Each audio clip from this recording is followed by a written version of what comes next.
Bionicle Legends 11, The Final Battle. Written by Greg Farshidi. Recording by Infinite Inspiration 0.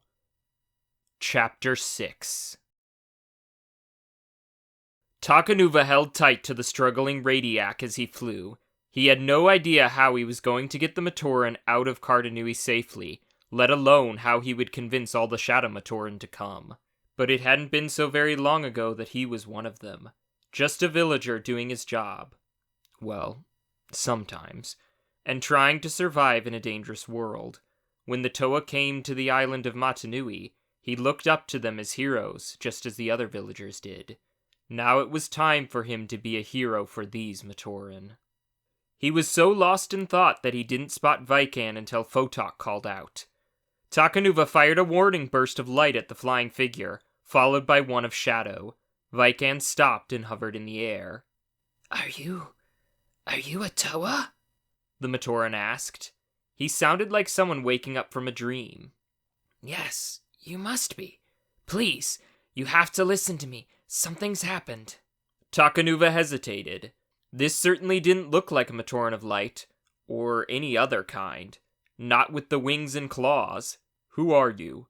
What do you want? My name is Vican, the flying figure said. I am a Lee Matoran. I worked for Makuta Mutran. He was making a Rahi, and it attacked me. And now, I don't feel like myself. Or rather, I do. But like the old me, not the new me. Slow down, snapped Takanuva. You're not making sense. He never did, grumbled Radiac.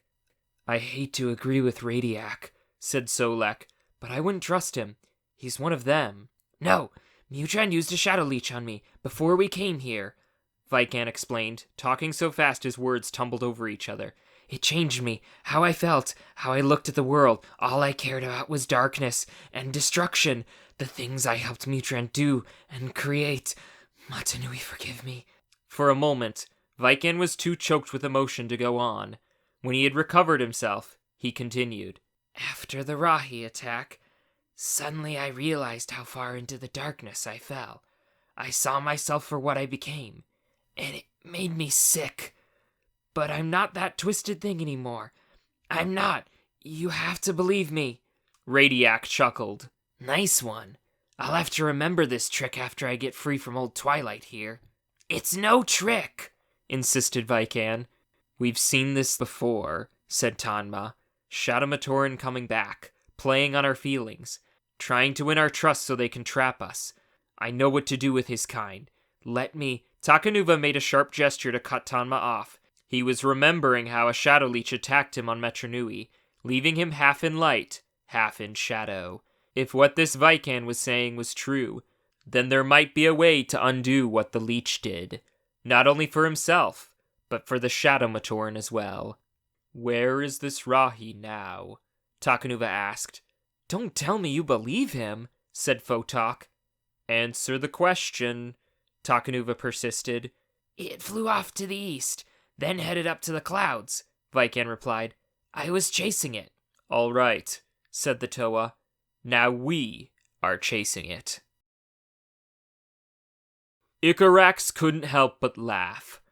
Only 2 Makuta dispatched to stop him, and one of them blinded and relying on a Matoran to be his eyes? If he wasn't so amused, he would have been insulted. Vampra was no problem, of course. Icarax hurled a bolt of shadow energy to the Makuta's left. When Vampra veered right to dodge, he moved right into the path of a blast of laser vision. It hit its target, not Vampra, but Gavla. She toppled off the Makuta's back. Icarax smiled at Vampra's reaction. The bat-like Makuta had been blinded days ago. He was able to see thanks to a telepathic link with Gavla, activated whenever the two were in physical contact. With Gavla now falling to her death, Vampra was truly blind. The Great Hunter, Icarax said with a sneer. Terror of the Matoran. What are you now? Nothing but prey. Vampra hurled a sonic blast in the direction of Icarax's voice. The energy knocked Icarax back, but did no real damage. So the bat has fangs, does it? Icarax said. "When I run the Brotherhood, we will have to see about pulling them." "You will never lead." The harsh words came from an angry Gorast. She had rescued Gavla and deposited the Shadowmatoran on a mud bank. Now she was ready to settle things with Icarax. "Stop and think," said Icarax. "My way offers much more opportunity for battle than our current leaders ever can. Join with me." "Never!" screamed Gorast, slashing with her wing blades. Her blow tore open a part of Icarax's chest plate. She flashed a look of evil triumph. Any moment now, she knew, the energy of which all Makuta are made would come seeping out of the gash, and the battle would be won. To her shock, nothing happened. Icarax clutched the wound in his armor and smiled bitterly. "Did I forget to tell you? I ran into Toa Ignika. In an effort to defeat me, he changed me from pure energy back to a true biomechanical being, muscle and tissue connected to armor, so I can't be beaten just by cutting a gap in my shell and letting my essence leak out." Icarax's multi-bladed sword began to rotate faster and faster, as he said, "Too bad, Gorast, that the same can't be said of you." Divide and conquer, Pohatu thought as he piloted the Rocco through a tight turn. The Makuta forces had split up. Gorast and Vampra had gone after Icarax. Krika had vanished. Mutran, too, was nowhere in sight. And as soon as he spotted Takanuva, Antraz had sent Biddle and Kirox after him. That left Antraz alone against Liwa, Pohatu, and Kopaka. Not that the Makuta seemed to mind. In full control of the Jetrax T6, he had darted around, over and through every obstacle Pohatu or Liwa had thrown in his way, and outpaced Kopaka with ease. Hitting and running, he had already done significant damage to the Rocco. Now, Liwa was on Antraz's tail in the Axelara T9. The Toa of Air was buffeting Antraz's ship with gale force winds in an effort to crash it into the forest of stone pillars created by Pohatu. Earlier, Antraz had used his magnetic power to send the Axelara into a spin, and only quick action by Liwa had kept it from crashing into the swamp. Antraz spotted the Rocco and fired. The Jetrax's Sky Blasters hit their target, sending the Rocco into a spin. Pohatu fought to right the ship, but it was headed for one of the stone pillars he had created. Quickly, he used his elemental power to shatter the rock before the ship collided with it. Liwa banked to the left, trying to flank Antraz. The Axelara was a more powerful ship, but the Jetrax was faster. He needed to box Antraz in somehow. Further behind, Kopaka had been working at the same thing, but every ice wall he threw up got blown to pieces by the Jetrax's weapons, or smashed by the vehicle itself. Every rain of hailstones had been shrugged off by Antraz, and bounced harmlessly off the Jetrax's armored hull. Pohatu was back in the fight now, and he was angry. Timing it just right, he made a hand of stone erupt out of the swamp and grabbed the Jetrax.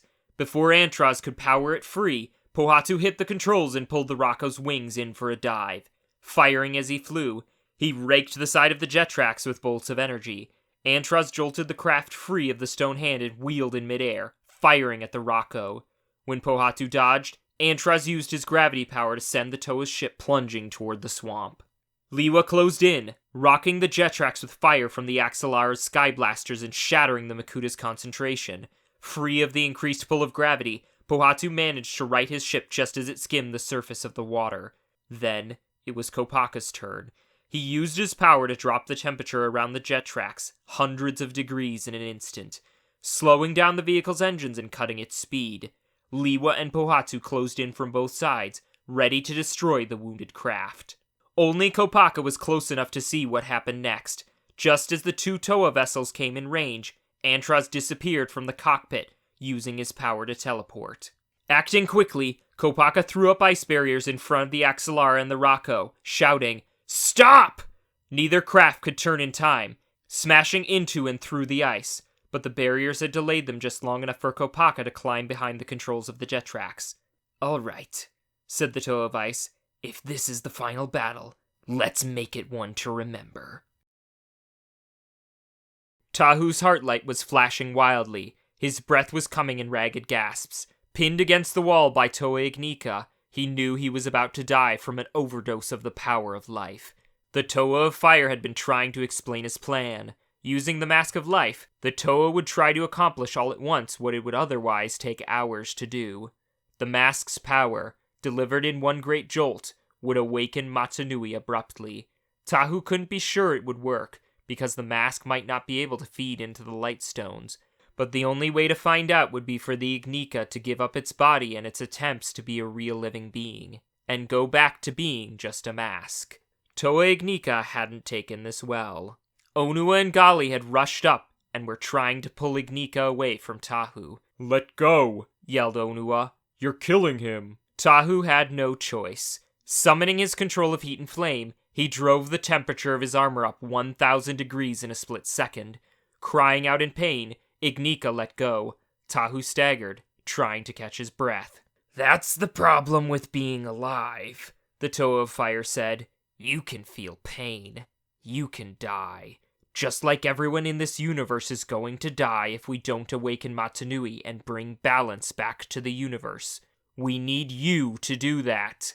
Ignika flung Onua and Gali off of him with such force they slammed against the walls. He began to advance on Tahu again. Bracing for the attack, flames crackled around Tahu's hands. Gali got to her feet and got in between the two. "Ignika, stop and think. Think. Why did you want to become a Toa? Why did you want to become like us? There had to be a reason." Toa Ignika stopped in mid-stride and frowned. Searching his memory, he came up with a name. Matoro. Gali glanced at Onua, who nodded. "That's right, Ignika. Matoro," she said. "We know he died a hero. He sacrificed everything so a universe could live. And if he inspired you to be a hero too, then can you do less than he? If Matoro were here in your place, what do you think his answer would be?" There was a long moment of silence. Each of the Toa waited, their eyes searching Ignika's features for some sign of what his answer would be. This one single instant would decide the fate of an entire universe and all its people. "He would say," Ignika began. "He would say yes." Toa Ignika stood straight and looked at Tahu, gesturing toward the mask he wore. Ignika said, "I will do what must be done. Then I will be like Matoro. I will be a hero." End of chapter 6.